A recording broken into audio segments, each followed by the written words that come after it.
Hello there and welcome in. We're going to be doing a bit of Reiki for boundary setting.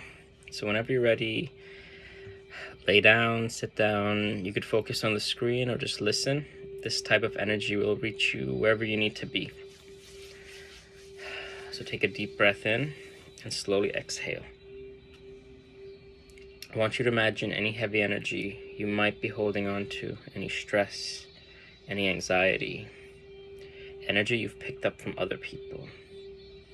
I want you to imagine them like darkened ribbons being lifted off of you, being pulled away. Take another deep breath in and slowly exhale.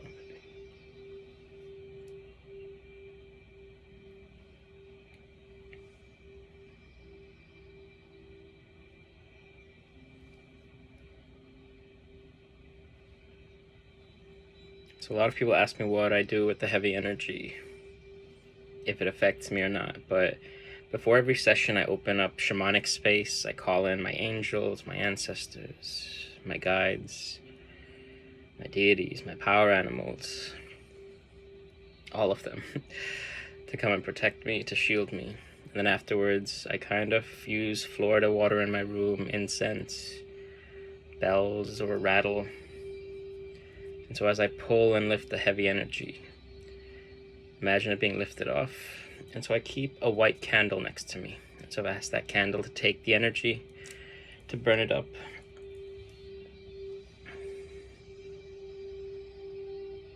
To transmute it.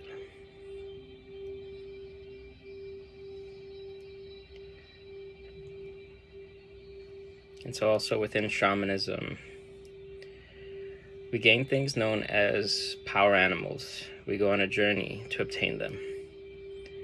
And so the difference between spirit animals and power animals is that spirit animals are medicine. They're there for a temporary moment. They're there to bring you certain medicine that you need. And then they leave at the end of it, once you've learned it, once you've discovered the messages they were sending. Whereas in shamanism, when we retrieve a power animal, these are allies to stay with you throughout your reality, throughout this incarnation, maybe even other lifetimes. They have a contract to be with you. And sometimes they might be an animal that's always kind of been there that you've noticed. For me, one of them, the first one I have is a wolf, and growing up, I always had a fascination with wolves. I've also had a fascination with red pandas, but I haven't found one yet, but we're gonna keep trying. And the thing with power animals is that you could ask them for protection, you could ask them for cleansing, for guidance.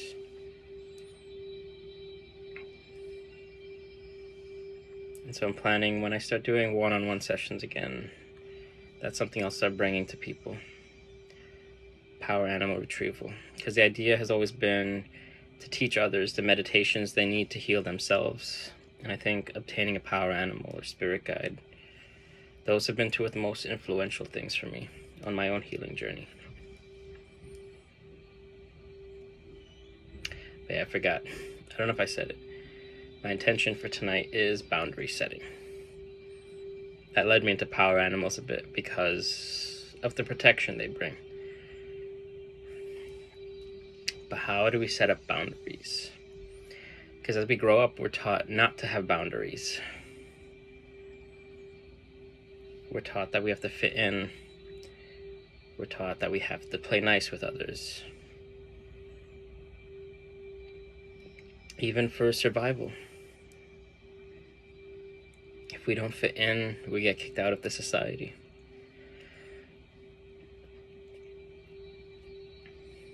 And I was doing a root chakra session earlier, and in that I spoke a bit in terms of the way I had a thought and then I lost it. Boundaries being tied with the root chakra. Boundaries being tied with you being able to say no.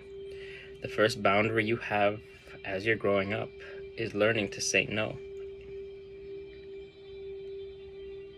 And like I was saying in the other session, we toss around the terms main character, villain era, but it's literally you just saying no. You doing what's right for you. You doing what you want to do. You recognizing that this is your life and you have a say in it. And so lately I've been bouncing around from job to job, so I've been doing a bit of training at this new job, and in every industry, the customer's right. That's always the ideology. They even had this whole segment where if a customer comes in upset, you're supposed to apologize, even though you didn't do anything wrong. I didn't say anything. I'm just sort of nodding and being like, sure. If that's what you think is going to happen, sure. But we're not here to baby others' emotions. If people can't handle their own emotions, why is that our fault? So jobs literally train us to have to be caretakers to others' emotions, because we're afraid of what those emotions do. We're afraid of the bad review. We're afraid of XYZ.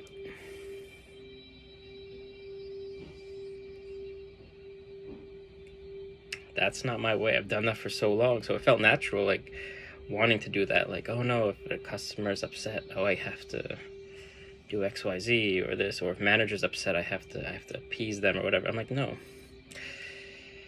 It doesn't matter. We're not doing what other people want us to do anymore. We're not letting people take advantage of us anymore. We deflect it. I'm not apologizing for something I didn't do. I'm not apologizing for every single thing that I've ever done. A lot of us here have done that. We've always had to say, I am sorry, it's my fault, I'm sorry. Well, I still do it from time to time, but we're just so terrified of hurting someone else's feelings just for standing up for ourselves. I think that's the power we want to start taking back.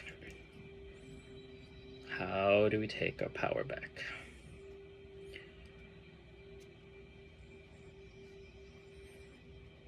Within the academy that we've built, it's an app, the Starlight Alchemy Academy. The Starlight Lioness have put it together. And in there I have advanced Reiki journeys within the Thriving Empath. And it's 5 weeks of meditations to do every day. And I believe in the 3rd or 4th week is where we work on inner child healing. My theory is that once you heal the inner child, once you give them all the love that they needed, when you give them the attention that they needed, you're able to step fully in your power. Because if you start thinking about it, like the way someone's treating you and you're there apologizing or feeling like you did something wrong, if your younger self, if your inner child was being manipulated in a similar way, we wouldn't stand for that. We would take our power back. We'd stand up for them. And a lot of us might notice that standing up for ourselves is difficult, but the moment maybe one of our friends is in trouble, it's the easiest thing in the world to step up, to defend, to be angry for them. I think that's the goal here. How do you start treating yourself that way? How do you start treating yourself like your own best friend?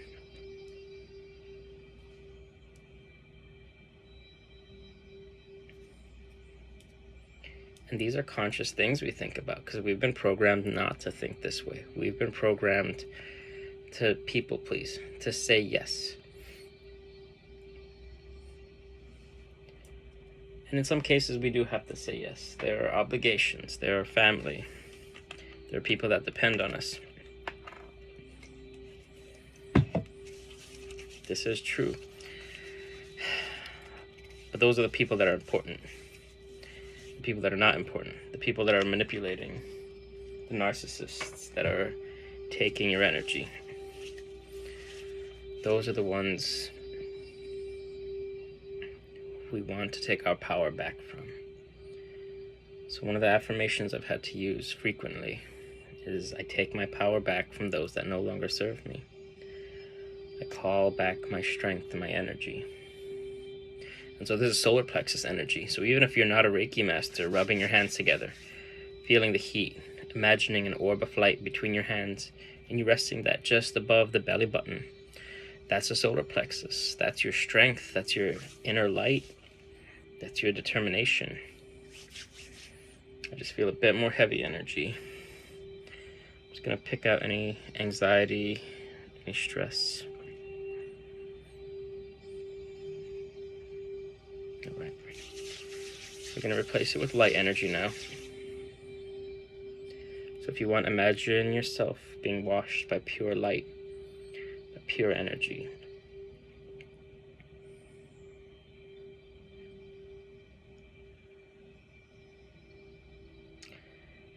I posted an audio last week, I believe. It's just pure shamanic drumming, and to some it could be irritating. But if you listen to the shamanic drumming with headphones, like, it's sort of like war drums. That was my intention with it. It's a type of energy that I use when we're retrieving a power animal, when we're retrieving our spirit guides.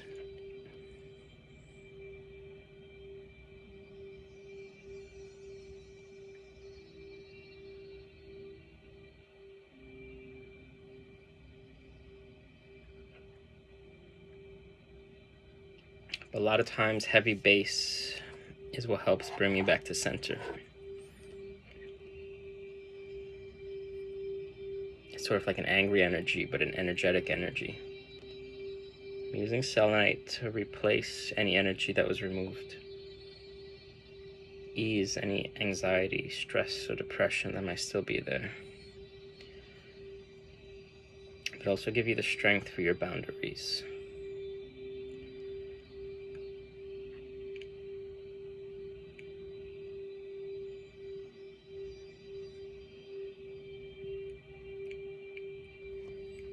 Take a deep breath in, and slowly exhale.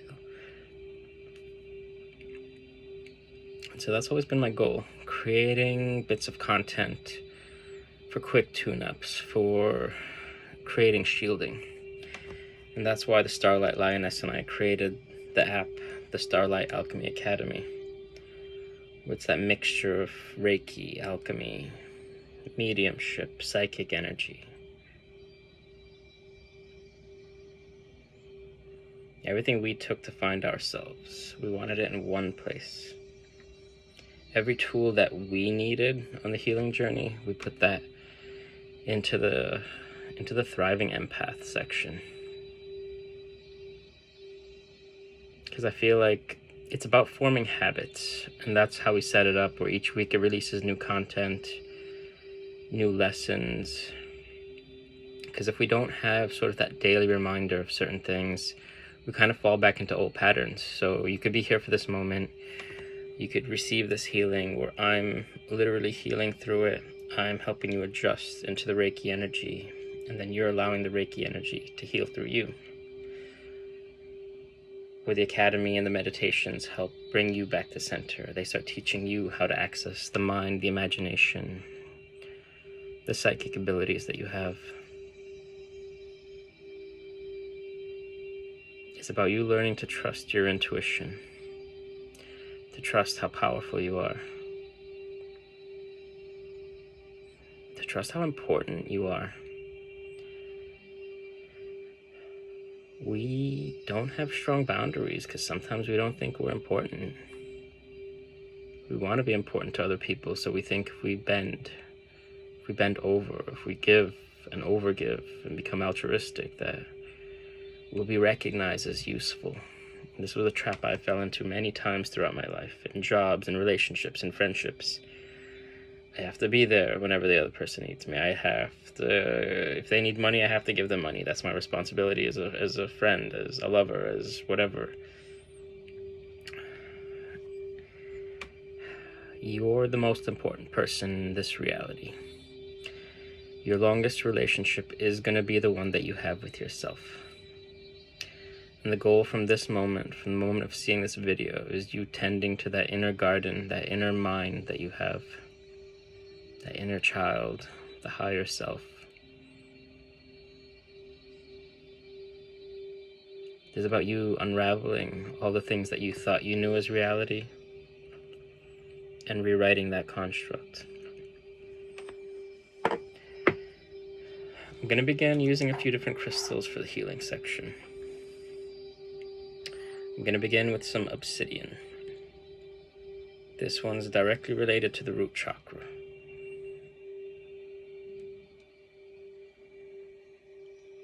Shuri got me this one, and it just, the amount of sides, it bends light, it's amazing.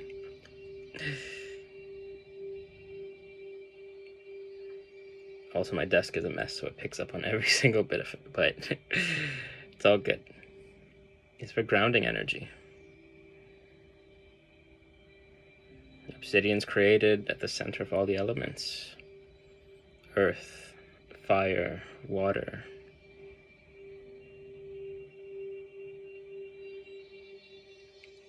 It's about grounding energy. It's about feeling grounded.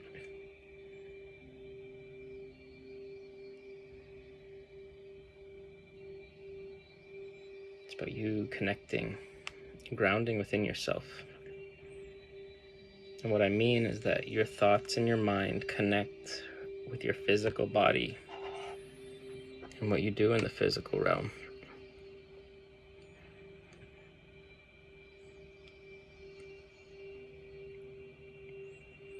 And normally I use shields of light, but using obsidian, if you want to even imagine a veil of shadow that protects you. Something made of shadow and light.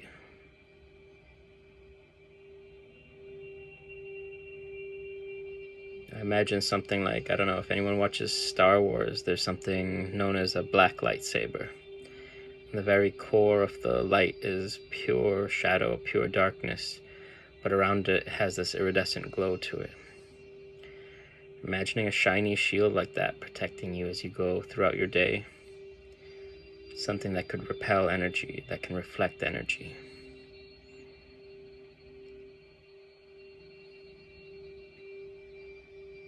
Something that shines.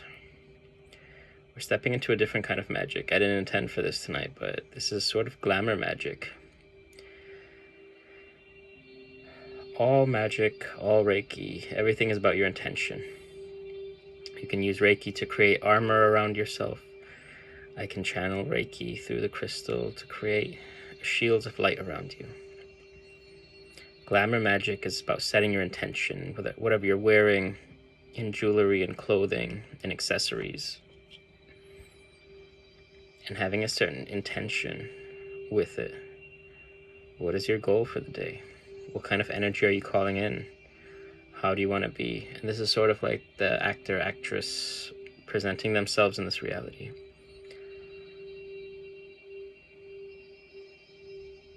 And so we want to think, who are we? Who do we want to be? Who do we consciously want to be in this reality? I think that's important. So the same way that this sort of is reflecting a bunch of energy, if you want to imagine a shield of light around you, similar to that, it could be any shape. It could be a box. It could be a sphere. But set the intention for it to protect you, repel any energy that's not meant for you. Like as I'm visualizing this, it kind of feels like dark water. And you could set any intention with it. You could use it for protection. If you're manifesting something, you could use it to manifest that.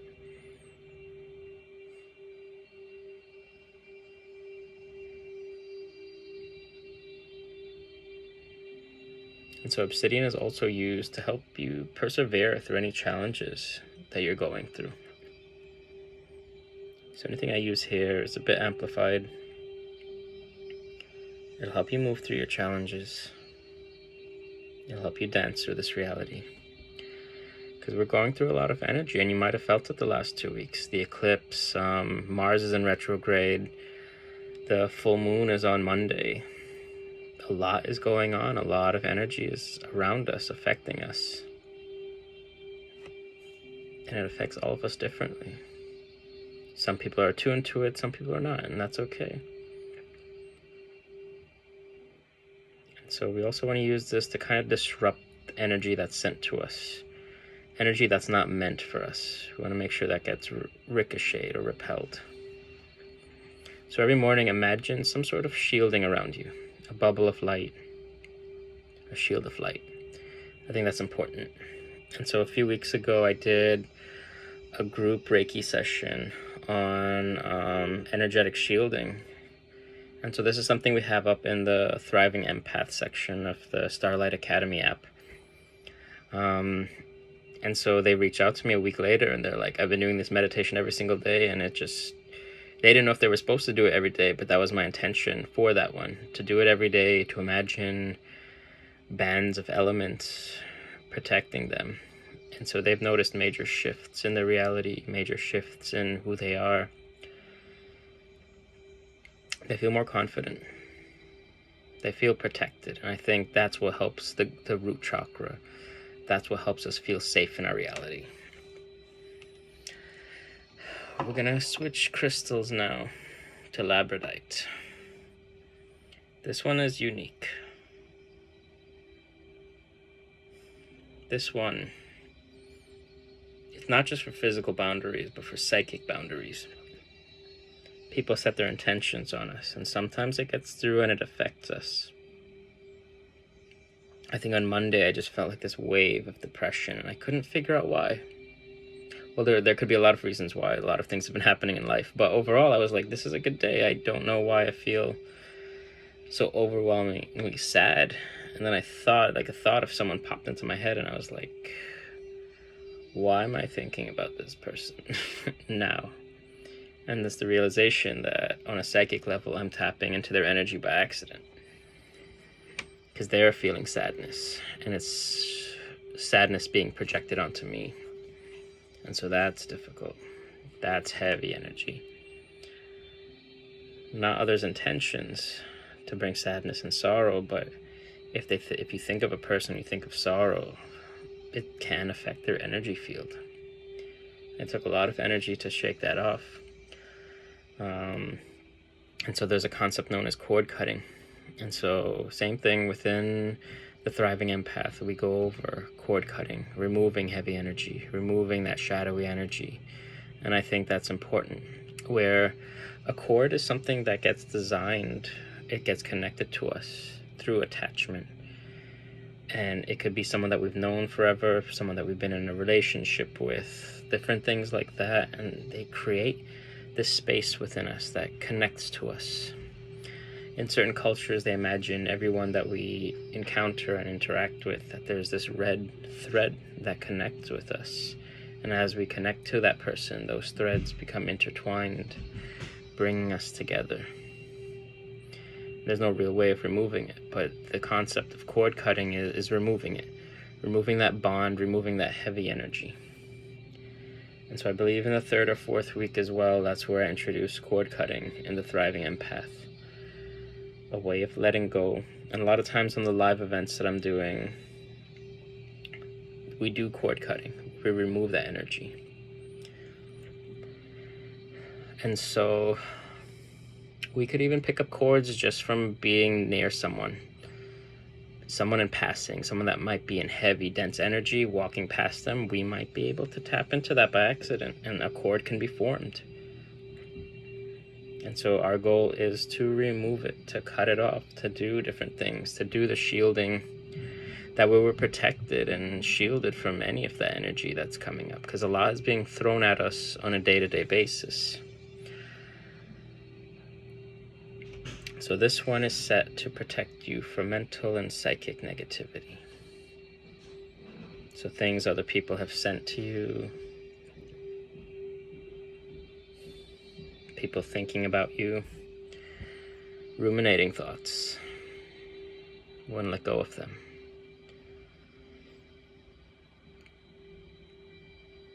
Take a deep breath in, slowly exhale.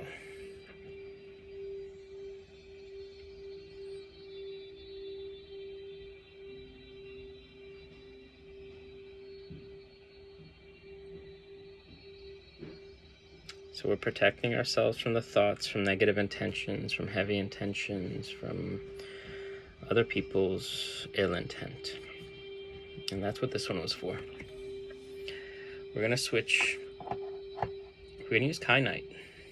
I haven't used this in a while, but I do love this one. This one I normally associate with the third eye and the throat chakra because of the color. But this one I want to use for relationship boundaries.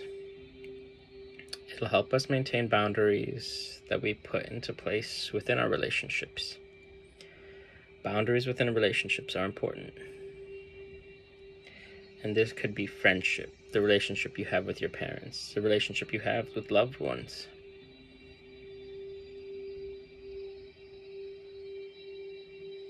We can't wear ourselves thin and then then be shocked when we break down.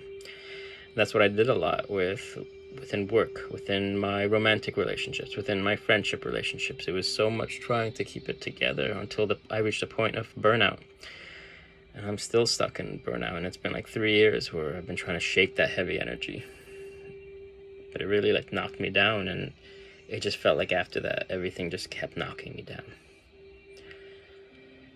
So I'm hoping that this gives you the courage to stand up for yourself.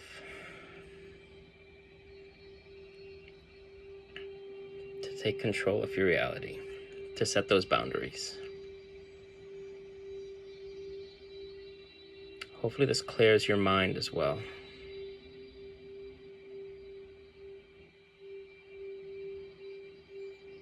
To bring you to calm, to bring you to center. To allow you the insight to set those boundaries. Because sometimes what we do is react. And so when I was leaving work today, I was picking up food and I could see this person was upset that they ordered food online and it was running late and they had 20 minutes left on their lunch break. And yes, it sucks, but also things happen. But they were hungry, angry, agitated, and they couldn't see what was happening. So they were just unraveling, getting mad at the service employees, getting mad at everyone there, and it's there's nothing they could do. If things take time, they take time. But I could see the energy spilling out and affecting one of the workers. I'm tapping into the energy and it's getting heavy. Because it's traumatic. If someone's yelling at you, if someone's accusing you of doing something wrong when honestly you're just there doing your job or whatever, it feels awful because it feels like you did something wrong, but your mind knows that you didn't do anything wrong. Your body and your energetic body start thinking that maybe you did do something wrong. Why is this person so agitated? Why is this person so angry at me? And then if you look up how animals release trauma, it's they do weird laughing or weird stretching to kind of literally remove that heavy, dense energy within the body. But us as humans, we've separated ourselves from earth and natural processes so much that it's it would feel weird. It would feel insane if we started laughing or sighing or doing the things needed to let the trauma out of the body. Because in that case, the person being angry at the employee's boundaries were broken. They no longer had any shielding, and they were just absorbing all of the energy. And so they started talking back. They started getting angry because they took it on as something personal to them. And it's hard not to. I'm not saying that anything that happened there was wrong. When you're hungry and upset, the angry demons come out.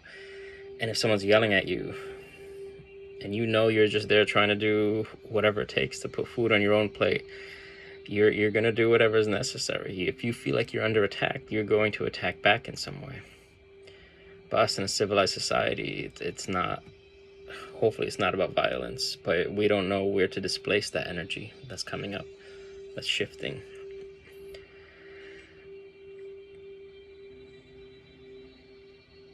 So whenever we encounter that energy, going outside if you can, stepping away from that energy, literally shaking it off.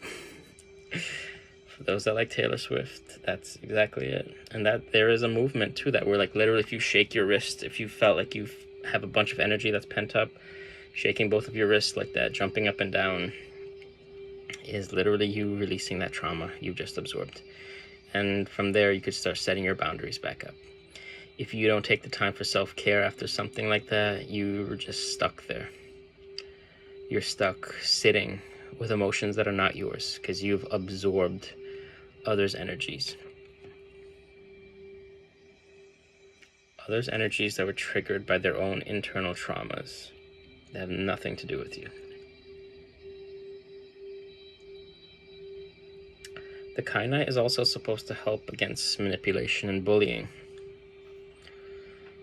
My intention is that it helps you stand up for yourself if you feel manipulated or bullied, or have the strength to walk away from it. Walking away is a boundary. Saying no is a boundary. These are important. And yeah, the notes I have here is like stand up for yourself, and that's the intention of this crystal.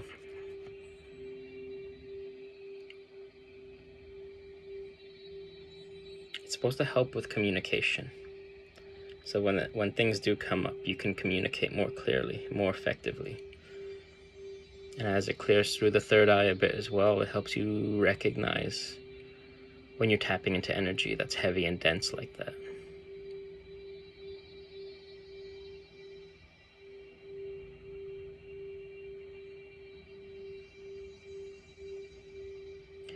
And so the last note here is that it helps you create space within your own aura.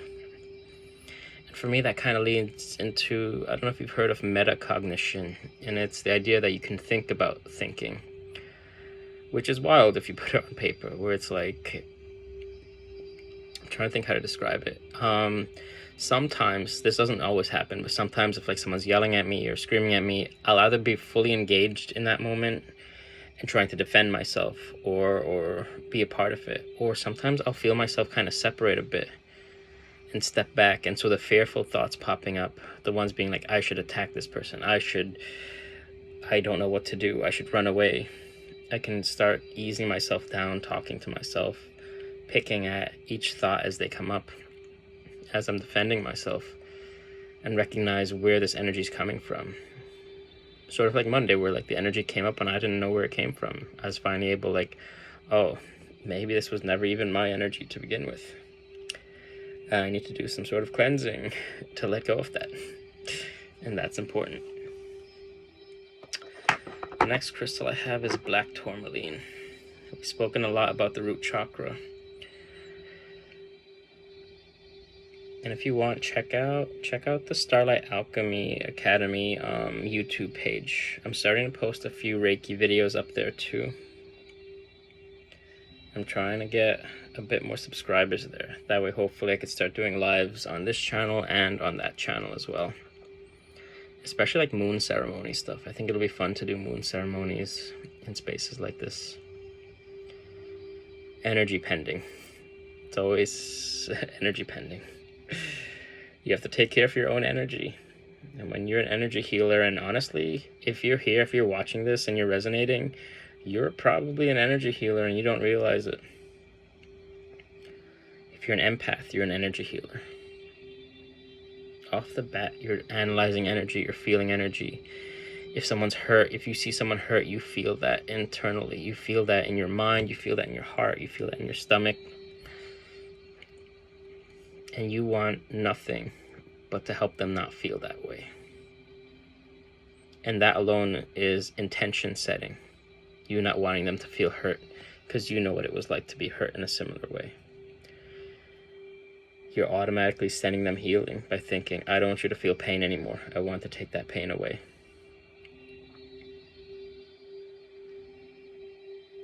But truthfully, the most difficult thing is to watch the ones we love the most struggle.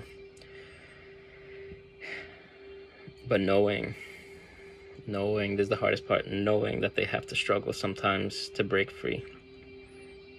I forget which animals it is. I think it's birds in general, where as they break out of their shells, as they're born for the first time, they need to break out of that shell. And sometimes they get stuck and we want desperately to help. And sometimes we could help a little bit, but for the most part, that's their journey to break out of it, because that helps them build the strength they need for later on. It teaches them the strength they need to break free from that. And if they don't have that, they don't grow up as strong as they could be. So whatever you're struggling through, whatever others are struggling through and you're helping, imagine them as that. Imagine them in that eggshell, breaking free, being reborn in a new way. And it sucks because I have my mentor, I have a therapist, I have people that I lean to on help, but sometimes I get stuck in having to just do it on my own. It's good to have the space to vent, but if I don't do it on my own, it's harder, but it is lonely. It's a frustrating, complicated thing, this reality. But yes, the root chakra associated with grounding, shielding, feeling safe, feeling content. You want to use it to remove negative energies, to lift heavy energies you might have picked up throughout the day, to cleanse the energy, and to help bring balance.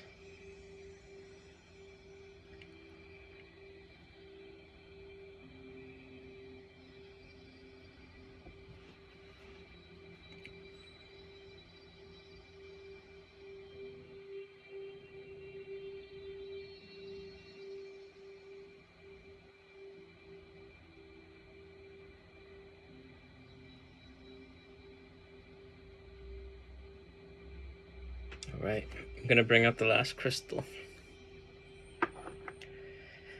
We're gonna use sodalite.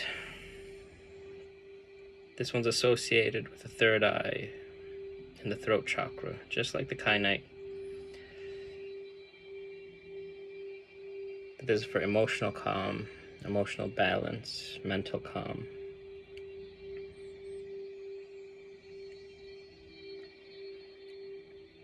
I chose this one last because it sort of looks like the ocean. It looks like waves splashing. I got this one from Cherie a few months ago. I was on her live and I saw it and I was like, I need that one specifically. I need the crystal that looks like the ocean, please. Thank you.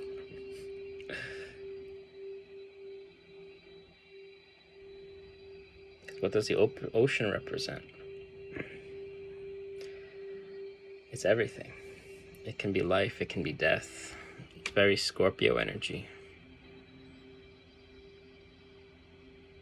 Water could be formless and can take on many forms. It can be solid, a liquid, a gas.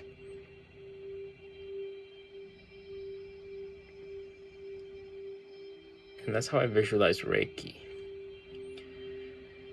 Reiki is described as an energy meant to heal people, but it's used in different ways. Reiki is the word that stands for universal life force. But the energy it uses is known as chi, or prana.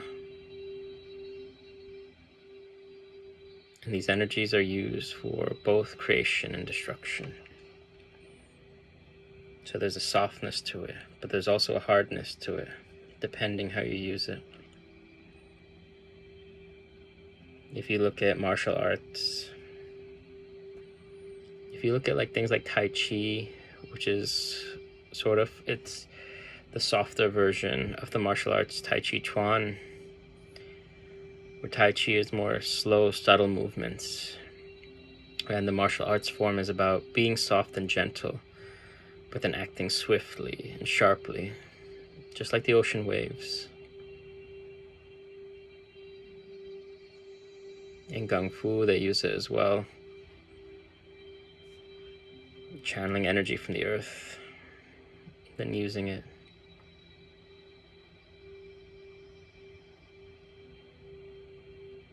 It's wherever you are, whenever you are, standing firmly on the earth and imagining earth energy flowing up to you. Breathing in the earth energy, allowing it to bring you calm and peace and groundedness and shielding.